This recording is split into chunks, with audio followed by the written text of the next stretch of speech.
Des centaines de chefs africains ont signé. Mais savaient-ils qu'ils signaient la perte de leurs terres?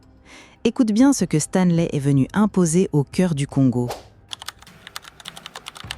Nous sommes à la fin du 19e siècle. Un homme blanc, robuste, dur dans son regard, traverse les villages du Congo. Son nom, Henry Morton Stanley. Pour certains, un explorateur. Pour nous, un messager de Léopold II, roi des Belges et roi des illusions.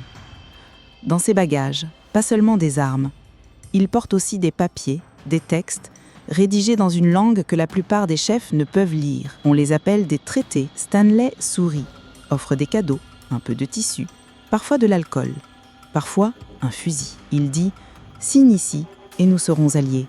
L'Association internationale du Congo vous protégera. » Mais la vérité, c'est que derrière chaque signature se cache un piège. Car ces papiers donnaient à Léopold non pas une alliance, mais la possession des terres, des villages, des hommes, une main tendue qui se transforme en chaîne. Imagine la scène. Un chef signe, croyant sceller une amitié. Quelques mois plus tard, on lui dit qu'il n'est plus maître chez lui. Sa terre appartient désormais à un roi qu'il n'a jamais vu. Peux-tu sentir cette trahison? Ce ne sont pas seulement des signatures. C'est la dépossession qui commence en silence, sous la plume et sous contrainte. Entre 1879 et 1884, Stanley collecte des centaines de ces traités.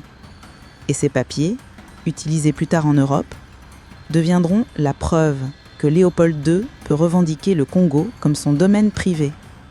Un mensonge juridique, devenu une réalité sanglante. Abonne-toi à Naya Mythologie pour ne jamais laisser ces pages de notre histoire tomber dans l'oubli. Partage cette vidéo pour que d'autres comprennent comment la colonisation s'est imposée, non par choix, mais par tromperie. Et toi, dis-moi en commentaire, crois-tu qu'un traité signé sans comprendre est vraiment un accord ou une arme déguisée? Réécrivons notre histoire une vidéo à la fois.